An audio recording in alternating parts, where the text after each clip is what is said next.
जय हिंद, जय भारत, जय श्री राम। ये विषय होगा भारतीय धर्म ग्रंथों का अपमान करने वालों के ऊपर हम बना रहे हैं। एक भारतीय धर्म ग्रंथों का अपमान करने का परंपरा चल पड़ा है। हम 1927 का एक ऐतिहासिक प्रमाण मिल रहा है। ये जो भारत के संविधान का लेखक, ये दाता माने जा रहे हैं भीमराव अंबेडकर, ये अज्ञानी और मूर्ख इतिहास को जानता नहीं था। ये इतना मूर्खता किया कि 25 दिसंबर 1927 को इसने मनु स्मृति को जलाया। उसमें ये दिखाया गया है कि मनु स्मृति में महिलाओं के ऊपर अत्याचार हुआ है, दबाने के लिए लिखा गया है।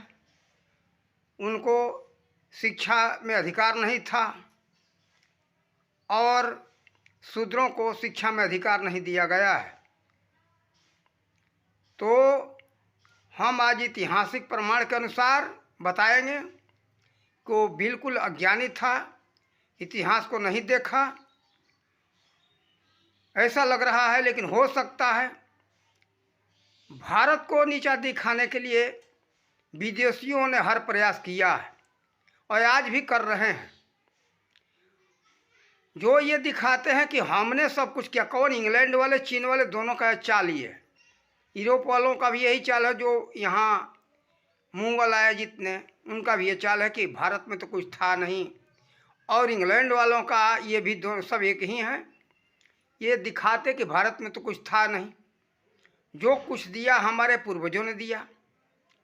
कारण कि ये ऐसा एक इतिहास में मिल रहा है, नए इतिहास में, पुराना इतिहास नहीं है, कि आर्य जो विदेशी हैं और जो कुछ दिया भारत को आर्यों ने दिया। लेकिन देखो, आर्यों ने दिया ये तो सत्य है, लेकिन भारतीय हैं, आर्य विदेशी नहीं है। ऐसा इसलिए दिखाया गया कि विदेशी हैं। वो कहाँ के? कि यूरोप में कैस्पियन सागर क्षेत्र है, इंग्लैंड के आसपास नहीं कहीं। तो इस तरह से दिखाया गया ताकि हमारे ये पूर्वज साबित हों। आर्य हमारे पूर्वज हैं और हमारे पूर्वज ने ही भारत को सब कुछ दिया। लेकिन ये सरासर गलत है। आर्य भारतीय थे और अनार्य भी भारतीय थे, लेकिन वो दो शब्दों में बदलाव किया गया है। अनार्य के जगह पर जो आज आदिवासी पढ़ाया जा रहा है, आदिवासी शब्द नहीं था, इसका नाम था अनार्य। अनार्य का मतलब अनार्य यानी अज्ञानी। हर जगह ज्ञानी और अज्ञानी होते हैं। ज्ञानी को यानी अर्जा का निसूत्र का ज्ञान वाले को आर्य कहा गया है। अनार्य कहा गया है जो कि अनाड़ी हो, अज्ञानी हो, उसको अनार्य कहा गया है। आप लोग इसका विश्लेषण करके देख लेना।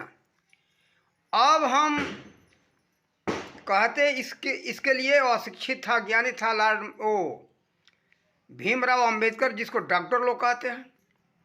बताओ, जब प्राचीन काल में नारी का शिक्षा में अधिकार नहीं था, तो क्या ये गार्गी, मैत्री, विशंभरा, अल्पा, घोषा, लोपामुद्रा, निवावरी, जिसमें मैत्री सबसे एक दार्शनिक यानी अध्यात्मवादी थी, ब्रह्मवादी थी, क्या ये विदेश के रहने वाली थी?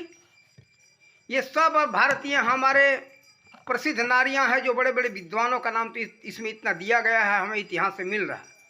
लेकिन यहाँ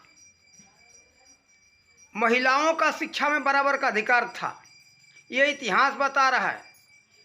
ये इतिहासों में हेरा फेरी करके ऐसा दिखाया गया कि भारत में महिलाओं को शिक्षा में अधिकार नहीं था, शूद्रों को शिक्षा में अधिकार नहीं था।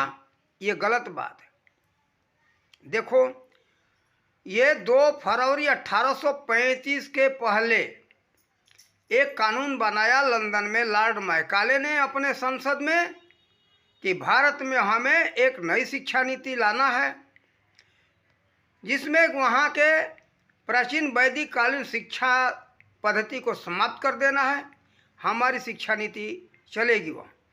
तो वो शिक्षा नीति वहाँ से लागू हुआ, आकर के कलकत्ता में हुगली नाम का जगह, वहाँ से ये बंगाल से शुरुआत हुआ, पूरे भारत में फैला। देखो ये सरासर गलत है। आप लोग जानते हो माता सीता भी एक विद्वान व्यक्ति थी, और हमारे जानकारी के अनुसार आप लोगों ने देखा होगा माता जो थी छत्रपति शिवाजी की, वो भी एक विद्वान व्यक्ति थी। कारण कि युद्ध विद्या का ज्ञान जो है शिवाजी को माता, उनकी माता ने ही दी थी। युद्ध विद्या के साथ सारी विद्याएं दी थी। आप लोग देखो माता अंजनी को, ये हनुमान जी को माता अंजनी ने सारी विद्याएं दी थी। देखो इस तरह से हमारे देश में हमारी माताएं विद्वान हुआ करती थी। देखो कोई दबाव नहीं था। पहले तो ये आप लोगों को स्वयंवर की कहानी मिलती होगी। स्वयंवर का मतलब अपना पति का स्वयं का अधिकार था चुनाव करने का, लेकिन सद्विचार से, काम वासना के भाव से नहीं कि जहाँ इधर गए वहाँ जो है उनको चुन लिए, अब परसों उनको चुन लिए, तीसरे चौथे दिन दूसरे, ऐसा नहीं था। देखो आप देखो ये जनकपुर में जो श्री राम जी का विवाह हुआ, वहाँ स्वयंवर ही था। स्वयं अपना पति का वर्ण करना, स्वयंवर का मतलब ये होता। देखो इस तरह से एक इतिहास उदाहरण दे रहा हूँ। ऐसे अनेकों इतिहास है। उस समय ये नहीं था कि हम आज की विवाह पद्धति से, पहले का भिन्न था। प्राचीन काल में स्वयं अपना पति चुनाव करने का हमारे बहनों को, माताओं को अधिकार था। तो देखो बराबर का दर्जा था। हमारे इतिहास में हेरा फेरी करके ये उल्टा पढ़ाया गया है। जो मानव स्मृति में मानवता के विरुद्ध जो बात दिखाई दे रहा है, ये 1868 में लॉर्ड मैकाले द्वारा मिलावट किया गया है, और मिलावट करने वाला था जर्मनी का मैक्स मुलर। आप लोग इतिहास उठा करके देखो। इस पर आप लोगों को पास मोबाइल है, गूगल पर भी आप लोग देख सकते हो। देखो मैक्स मुलर जो था वो मिलावट किया है, कारण कि उसको संस्कृत का ज्ञान था। हमारे भारत धर्म ग्रंथों को उठा करके पढ़ा, और जर्मनी वाले कहीं दूसरे के नहीं हैं, जर्मनी वाले भारतीय हैं। वो स्वयं स्वीकार करते हैं कि हमारे पूर्वज भारतीय थे। तो वहाँ पर सारी पुस्तकें, हमारे जो भारत का धर्म ग्रंथ है वहाँ मौजूद है। वो संस्कृत का अध्ययन वो लोग करते हैं, संस्कृत का ज्ञान है। और एक सहारा मिल गया ये लॉर्ड मैकाले, ये मैक्स मुलर, लॉर्ड मैकाले को, और उसके द्वारा ये मिलावट करवाया। चाहे भारत के धर्म ग्रंथों में बहुत मिलावट हुआ, उस मिलावटों के चक्कर में मत पड़ो, अपने मूल चीज़ को देखो। आप लोग ये सुनते हो तो देखो, सुनो, और इतिहास को अपने देखो। ये जो है आज भी एक परंपरा चल रहा है कि धर्म ग्रंथों का अपमान करना। भारत के धर्म ग्रंथ कहीं सुनी बात नहीं है। भारत विद्या का केंद्र था। आप लोगों को सामने अभी वो खंडहर अवशेष पड़े हुए हैं। तक्षशिला विश्वविद्यालय जो रावलपिंडी में पड़ा हुआ है पाकिस्तान के अंदर, वो विश्वविद्यालय का उदाहरण मिलता है कि आज से 5000 वर्ष पहले से ही वो कार्यरत था। उसमें पांडव परिवार के लोग सब शिक्षण लिए थे, प्रशिक्षण लिए थे। फिर नालंदा विश्वविद्यालय का आप लोगों को उदाहरण मिलता है न, भागलपुर में ये, इसका नाम भूल रहा हूँ क्या है, विक्रमशिला विश्वविद्यालय, बल्लभीपुर विश्वविद्यालय भावनगर गुजरात। ये आप लोग देखो, इस तरह से भारत में बहुत से विद्या केंद्र हुआ करते थे। तो देखो ये भी आप लोगों को जानना चाहिए, भारत से किसी विदेश में हमारे बच्चे नहीं जाते थे पढ़ने के लिए, सब विदेश के बच्चे भारत में आते थे पढ़ने के लिए। तक्षशिला विश्वविद्यालय में तो इतना तक छूट था कि तुम्हारे पास पैसा नहीं है, तुम विदेश के रहने वाले हो, कोई बात नहीं, लेकिन विद्या अध्ययन करो, और विद्या अध्ययन करके जाओ अपने देश में। तुम्हारे पास पैसा नहीं, कमा करके दे देना। उसमें शुल्क लिया जाता था किसी राजा से, और प्रजा से ये नहीं था कि तुम हमको शुल्क दो, तुम्हारे शुल्क से या तुम्हारे सहयोग से हम विद्यालय चलाएंगे। कारण कि वहाँ के आचार्य स्वतंत्र थे। क्यों?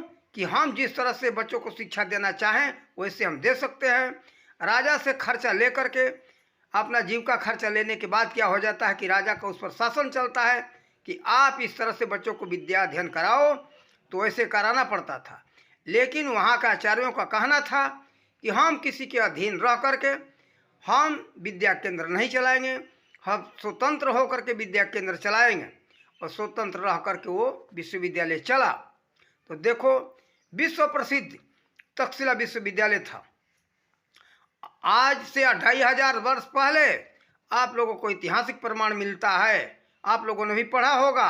आचार्य चाणक्य वहाँ के आचार्य थे, वहाँ के पहले वो विद्यार्थी थे और उसी वहाँ के विद्या अध्ययन करके वहीं वो फिर जो है आचार्य पद पर वहाँ आसीन हुए। तो देखो, ऐसे अनेकों उदाहरण है। इस तरह से आप लोग अपने भारत को भूलो मत। भारत हर तरह का धन का भंडार था, विद्या धन हो या रत्नीय धन हो, भारत में सब कुछ था, आज भी है। और भारत के ऊपर विदेशी गिद्ध पक्षी के तरह नज़र लगाए हुए कि कब हमारे चंगुल में आ जाए। तो हमारा भारत को लोग कहते हैं कि विदेशी कहते कि भारत में कुछ था नहीं, तो फिर भारत पर क्यों नज़र गड़ाए हुए हो? फिर यहाँ क्या लेने आए मुंगल? क्या लेने आए? हम ये ग्रीक निवासी आया था सिकंदर, क्यों आ रहा था? उसको आचार्य चाणक्य ने भगाया और चंद्रगुप्त मौर्य ने भगाया। आप सबके सामने इतिहास है। फिर जो है फ्रांसी आए, क्यों आए? आखिर क्या लेने आए थे? भारत में कुछ नहीं था। भारत तो कहते कि सब कुछ से विहीन है, किसी प्रकार का संपत्ति नहीं है, भिखारी है, कंगाल है। तो कंगालों के पास कोई जाता है क्या? किसी कंगाल को कोई लूटता है? आप लोग सब जानते हो इतना। कोई लुटेरा लूटता है तो किसी धनवान को लूटता है, किसी राजा को लूटता है, कोई अमीर आदमी को लूटता है, कोई गरीब भिखारी के पास जाता नहीं। यही पास में है नेपाल, वहाँ कोई गया कभी? कोई विदेशी वहाँ आक्रमण नहीं हुआ। आक्रमण हुआ है तो भारत के ऊपर हुआ है। कारण कि भारत जो है सभी तरह के संपत्ति का खजाना है, आज भी है। तो हम ये कहेंगे, भारतीयों कायर मत बनो, वीर बनो, छत्रपति शिवाजी बनो, महाराणा प्रताप बनो, सम्राट अशोक बनो, चंद्रगुप्त मौर्य बनो, ताकि अपने देश का रक्षा कर सको। कायर मत बनो। ये आंखों में धूल झोंका गया है विदेशियों के द्वारा। गांधी का कहते कि हाथ जोड़ करके खड़े हो जाओ। पता लगता है कि मोहम्मद गजनी अपने इतिहास में लिखा है कि जब हम आए थे सोमनाथ को लूटने के लिए तो हमारे सैनिक थोड़े से थे और भारतीय तो पूरा भरपूर थे, लाखों करोड़ों के संख्या में थे। लेकिन हाथ जोड़ करके भगवान के भरोसे, भगवान हमारा रक्षा करो। क्या हाथ जोड़ने से रक्षा होता है कभी? हाथ जोड़ने से इंसान रक्षा करेगा, शैतान कभी नहीं। शैतान तो हाथ जोड़ोगे तो हाथ भी काट लेगा।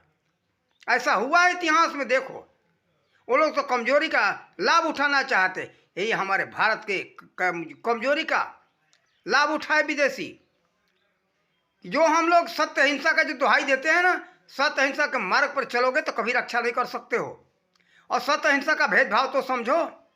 हिंसा वो नहीं है जो आमने सामने लड़ने के लिए तैयार है, उसको मारो या वो मार दे हमको या हम उसको मार दे, ये हिंसा नहीं है। हिंसा वो है जो भागते हुए को या निशस्त्र को, जिसके हाथ में कोई शस्त्र नहीं, हथियार है, उसको मारो, वो हिंसा है। सोए हुए को मारोगे वो हिंसा है। रण से भागते हुए को दौड़ा करो मारोगे वो हिंसा है। किसी प्रकार का शस्त्र नहीं है, वो लड़ने को राजी नहीं है, उसको मारोगे तो हिंसा है। लेकिन हमारे ऊपर आक्रमण कर रहा है तो कोई निश्चित नहीं है कि हम ही उसको मारेंगे, हमको भी वो मार सकता है। लड़ने के लिए ललकार रहा है कि हम आओ लड़ेंगे। क्या भगवान श्री कृष्ण मूर्ख थे?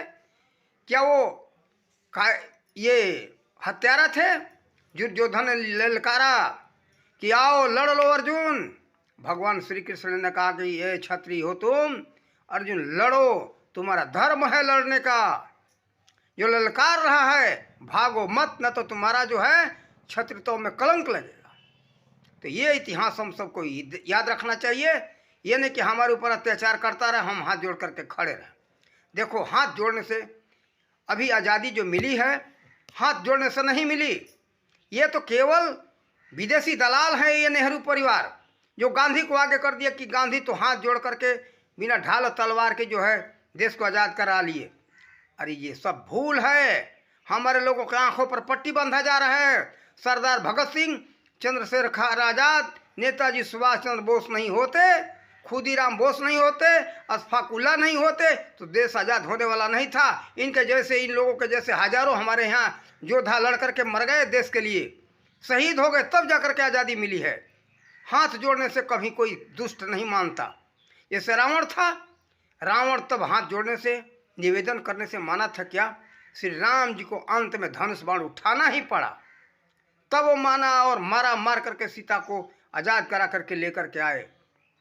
हाथ जोड़ने से, निवेदन करने से दुर्योधन भी नहीं माना था। तो भगवान श्री कृष्ण ने कहा अर्जुन को कि अब युद्ध करो, तैयार हो जाओ, लड़ो। तो देखो, दैत्यों के, राक्षसों के लिए, अपराधियों के लिए हर समय तलवार तो, हथियार तो उठाना ही पड़ेगा। हाथ जोड़ना, निवेदन करना, हथियार लेकर के चलाए, हम हाथ जोड़ करके निवेदन करें। एक कायर गांधी जो पाकिस्तान से भाग करके भारत में आए थे, इसने कहा है, इसके आप लोग वीडियो उठा करके अपने मोबाइल पर देखो, यूट्यूब पर है, गूगल पर है। ये कहता है कि तुम लोग वहीं मर जाते, शहीद हो जाते, क्यों भारत में भाग करके आए? तुम लोग वहीं चले जाओ, वहीं जा करके अपना बलिदान दे दो। ये बलिदान है क्या? ये कहता है हाथ जोड़ करके खड़े रहो। ये भी नहीं कहता उनसे लड़ो, लड़ो नहीं, तुम हाथ जोड़ करके खड़े रहो और भले मार देंगे तो कोई बात नहीं। ये कायरता है। ये कायर गांधी नालायक हमारे देश को बर्बाद करने का कार्य किया है। आपका घर कोई लूटता है क्या? ये आप बताओ, लूट रहा है, हाथ जोड़ करके खड़े रहोगे तो आपका घर का रक्षा होगा क्या? जो घर हो या देश हो, बात एक ही है। लुटेरे के सामने लड़ोगे नहीं तो मानेगा नहीं। हो लड़ना पड़ेगा, हाथ जोड़ के खड़े रहोगे, नहीं मानेगा, आपको मारेगा, लूट करके लेकर चल के चला जाएगा। तो देखो, ये सब छोड़ो। और अब यहाँ बात रही धर्म ग्रंथों की अपमान। जो ये सब विदेशी दलाल हैं, हमारा भारत का जो धर्म ग्रंथ है अपने आप में महान है। यहाँ जो है महिलाओं को पढ़ने का अधिकार था, शूद्रों को पढ़ने का अधिकार था। इतिहास उठा करके देख लो। ये जो महान माताओं का जो विद्वानों का नाम रखा, ये हमारा लिखा हुआ नहीं है, आज का लिखा हुआ नहीं, लाखों वर्ष पहले इतिहास है। और आप लोग चलो, शूद्रों को पढ़ने का अधिकार नहीं था, तो ये बताओ एकलव्य जो था, अधिकार नहीं होता तो आचार्य द्रोणाचार्य के आश्रम में क्यों जाता? वो तो पहली बात जाता ही नहीं। वो गया और विद्या दिए। विद्या देने के बाद कारण कि वो वचनबद्ध थे कि अर्जुन तुम्हारे जैसा वीर योद्धा हम कोई बनाएंगे नहीं, तुमको बहुत बड़ा वीर योद्धा बनाएंगे। लेकिन एकलव्य बहुत बड़ा युद्ध कला में आगे निकल गया, तो सोचा कि भाई हम तो उसको आशीर्वाद दे दिए हैं, फिर अर्जुन का क्या होगा? हम तो आशीर्वाद दे दिए कि तुम्हारे जैसा धनुषधारी संसार में होगा नहीं। फिर इसलिए उन्होंने उसका अंगूठा लिया था। तो विचार करो, जब शूद्र का अधिकार नहीं था तो एकलव्य जाकर के विद्या अध्ययन कैसे आग्रह किया? फिर ये ठीक है, मानता हूँ आग्रह किया, लेकिन ठीक है, वो एक तरह से बहिष्कार, एक जगह पता मिलता है को बहिष्कार कर दिया कि तुम नहीं सिखाएंगे। तो जाकर के वो जंगल में सीखा। लेकिन गया, यानी से पता चलता कि परंपरा था, तभी गया वो एकलव्य, एक शूद्र हो करके, बहलिया का लड़का हो करके गया। परंपरा नहीं होता तो जाता ही नहीं। क्यों नहीं विचार करते हो? देखो, वैदिक काल में इतिहास से प्रमाण मिलता है कि उस समय शूद्र, वैश्य, क्षत्रिय और ब्राह्मण सब एक साथ विद्या अध्ययन करते थे। ये आंखों में धूल झोंका गया हम लोगों को भटकाने के लिए, अपने धर्म ग्रंथों से विमुख होने के लिए। को विमुख हो जाओ, अपना इतिहासों से विमुख हो जाओ। और यहाँ ये विदेशी दलाल अपने इतिहासों को नहीं देखते। अभी थोड़ा दिन पहले स्वामी प्रसाद मौर्य उत्तर प्रदेश के अंदर ये रामायण का अपमान किया। यहाँ का बिहार का शिक्षा मंत्री भी रामायण का अपमान किया। धर्म ग्रंथों का अपमान करने का परंपरा चल पड़ा है। इनके जीवा को उखाड़ लो, छोड़ो मत। ये मूर्ख विदेशी दलाल हैं सब। नेहरू ऐसे विदेशी दलाल था जो कि यह विदेशी शिक्षा का बढ़ावा देकर के हमारे भारत को गड्ढे में ढकेल दिया, गर्त में चला गया हमारा भारत। नहीं तो ये भारत सोना का चिड़िया बन गया होता। नेहरू के जगह पर अगर सरदार वल्लभ भाई पटेल राष्ट्रवादी थे, वो अगर प्रधानमंत्री बने होते तो भारत को सोना का चिड़िया बना दिए होते। देखो अभी अवसर है, यहाँ के जो प्रधानमंत्री हैं सोना के चिड़िया बनाने के पथ पर चल चुके हैं भारत को। इनको जाने दो, इसमें सहयोग करो। भारतीय धर्म ग्रंथों का अपमान मत करो। तो भारतीय धर्म ग्रंथों का अपमान मत करो, अपमान हो रहा है। और अपने इतिहास को बर्बाद मत करो। तो ये सब नालायक है, विदेशी हैं, विदेशी दलाल है। ये अपमान करने वाले का वेशभूषा तो पहले देखो। डॉक्टर भीमराव अंबेडकर जो है, क्या लगता है कि भारतीय है? इतना उसका वेशभूषा ऐसा लगता है कि कोई विदेशी अंग्रेज है। पूरे विदेशी सभ्यता, संस्कृति, शिक्षा नीति से प्रभावित था वो। तो भारत को क्या समझेगा? आज भी भारत में ऐसे बच्चे हो गए हैं कि भारतीय सभ्यता संस्कृति को लात मारते, जो कि भारत की सभ्यता संस्कृति विश्व की सबसे ऊंची कोटि की है। कारण कि प्रेम और सद्भाव सिखाता है, सबका आदर सम्मान सिखाता है। विद्या का वास्तविक है कि सत्य को समझो। सत्य क्या है, हम कौन हैं, अपने आप का ज्ञान न करा दे। ये हम तो ये आज का ये भौतिक शिक्षा, ये शरीर को ही समझता है कि हम हैं, लेकिन विचार तो करो इसके अंदर जो हम कहने वाला है, क्या उसका कोई रंग रूप है? कोई रंग है न रूप है। उसका नाम है जीव। जीव का जब तक बोध न हो तो समझ लो विद्या नाम का कोई चीज नहीं।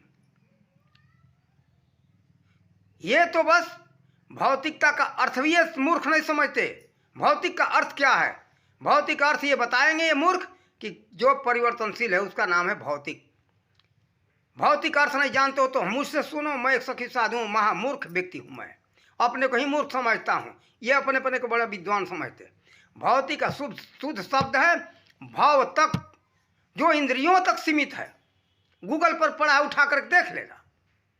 इसके पहले हमारे हाथ में तो ये मोबाइल नहीं आया। हमने थोड़ा दिन पहले देखा कि वास्तविक जो हमने अर्थ निकाला क्या है, ये सत्य है।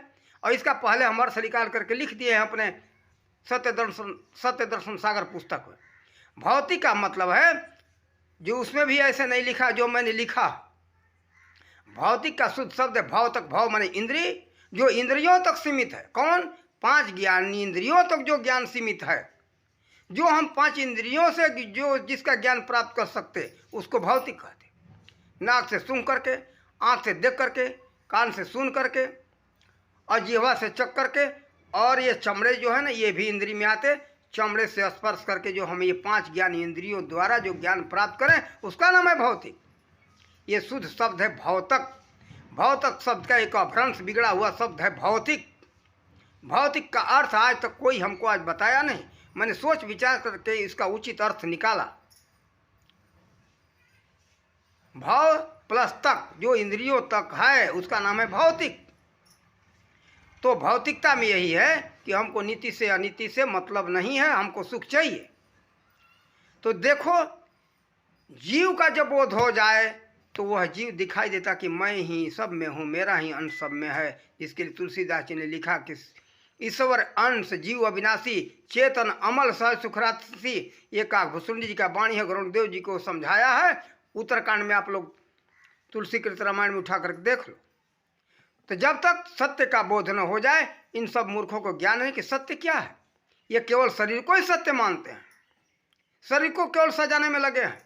अध्यात्म को पूछो तो अध्यात्म का पता नहीं। अध्यात्म को तो पाखंड कहते। तो देखो, लॉर्ड मैकाले धूर्त, ये हमारे भारत को नैतिकहीन बनाने के लिए ये शिक्षा नीति को बर्बाद किया। शिक्षा होता है तीन प्रकार का, भौतिक, अधिभौतिक और आध्यात्मिक। आध्यात्मिक को, अधिभौतिक को समाप्त कर दिया, केवल भौतिक शिक्षा को रखा, जो आज भारत में चल रहा है। लेकिन ये बात, सारी बातें बीएड के पुस्तक में और उत्तर प्रदेश के इंटरमीडिएट के शिक्षा शास्त्र में पढ़ाया जा रहा, फिर भी लोग हमारे यहाँ के ध्यान नहीं देते कि ये क्या है। उस पर सोचो विचारो। जो बीएड के डिग्री लेने वाले हैं, ये जरा विचार तो करके देखो, आखिर ये है क्या। उसका मांग करो, उसको मांग करोगे आप सबका कल्याण होगा, आप अज्ञान अंधकार से निकलोगे। विदेशी दलालों के चक्कर में मत आओ, थोड़े थोड़े लोभ लालच में मत आओ, जो कि भारत को बर्बाद करो। यह जो हमने नाम रखा विद्वानों का, माताओं का, तो ये सत्य बात है, यहाँ थी, कोई काल्पनिक नहीं है। और काल्पनिक कहने वाले के ऊपर मुंह पर तमाचा है, कारण कि भारत में तो 1500 अवशेष निकल चुके।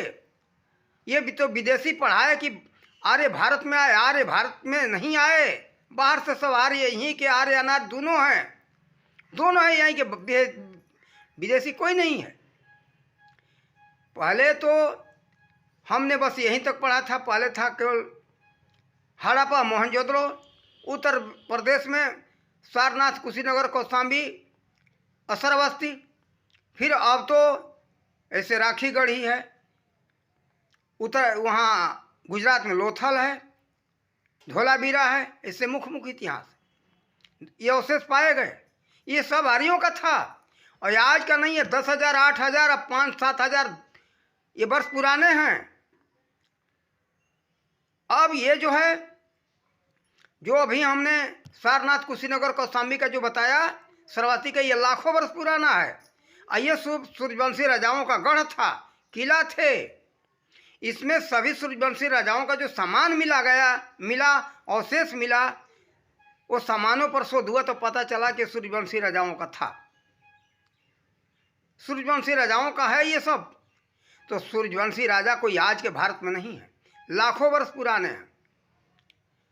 कारण कि श्री राम जी का जन्म जो कहीं आप लोग मिलेगा, आज के नए इतिहास वाले 5,000, 7,000, 8,000 वर्ष पहले के ये बताते, गलत है।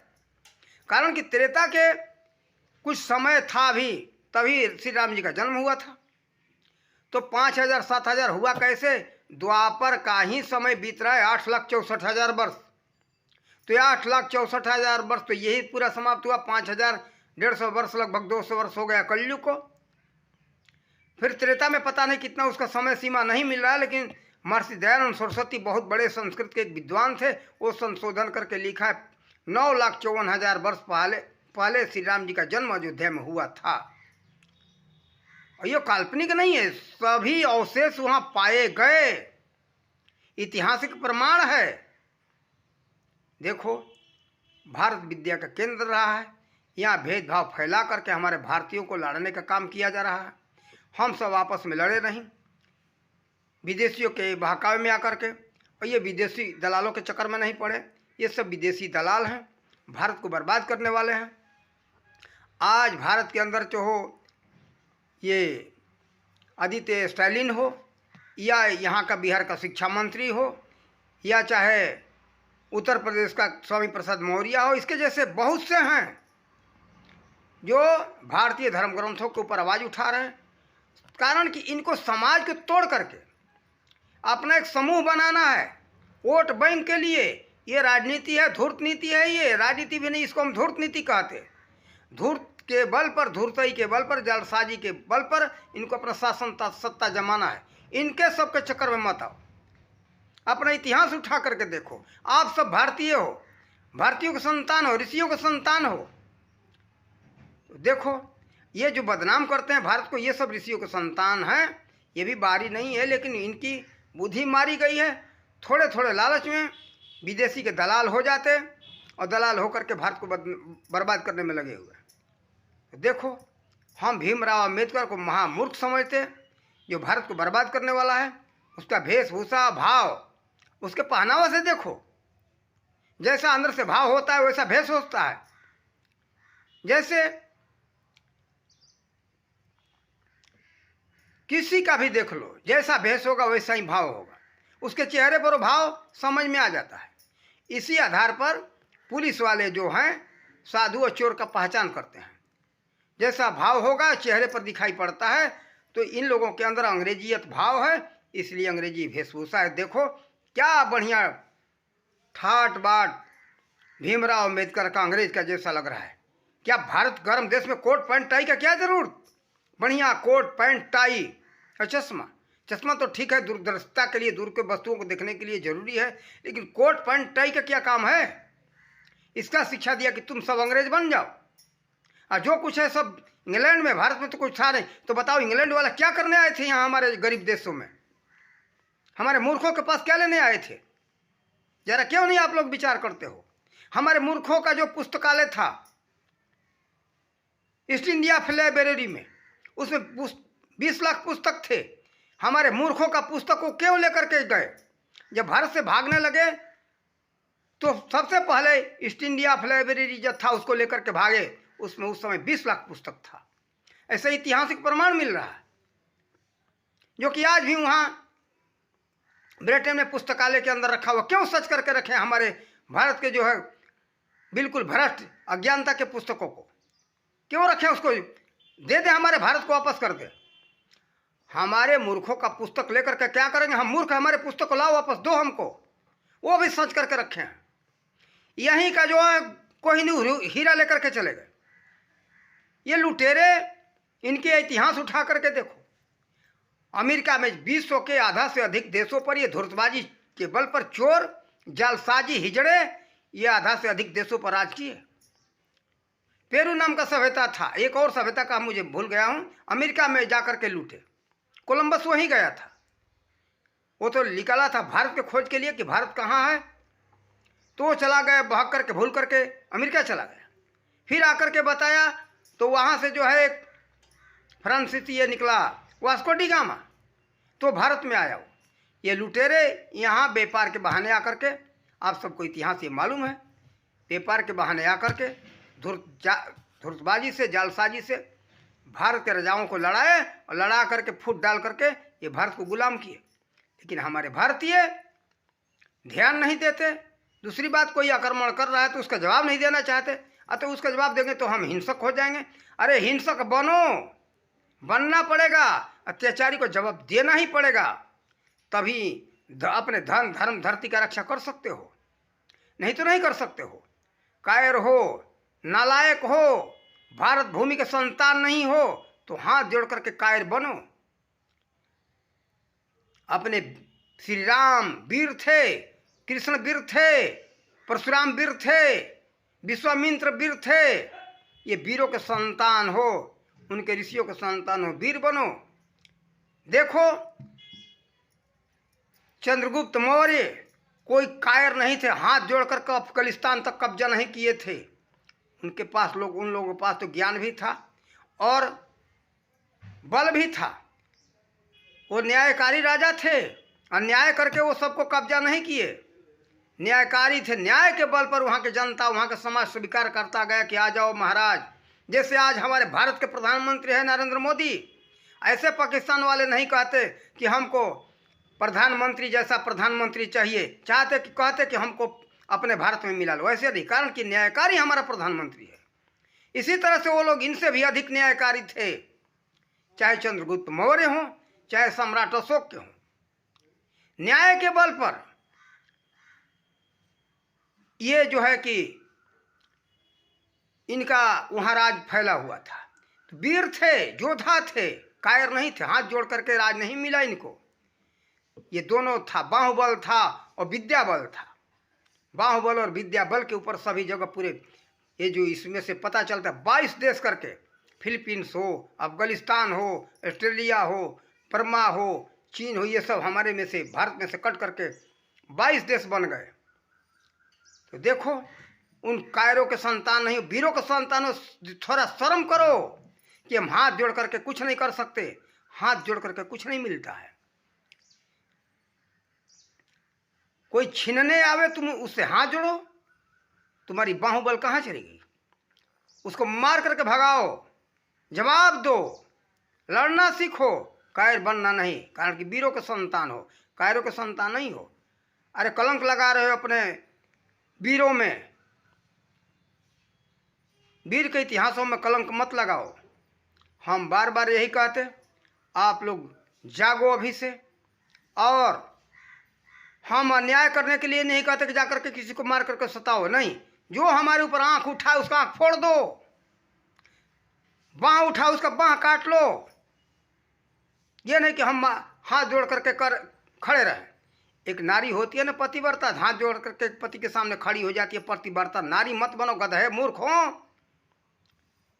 विदेशियों के पत्नी हो क्या तुम सब कि तुम हमारे ऊपर स्वामी जी अत्याचार करते रहो, हम आपके सामने हाथ नहीं उठाएंगे।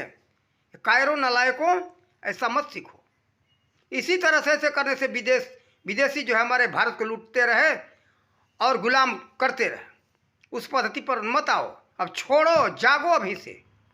धीरेन्द्र शास्त्री जो कहते बिल्कुल सत्य कहते। धीरेन्द्र शास्त्री के बात को सुनो और भारत को बचाओ।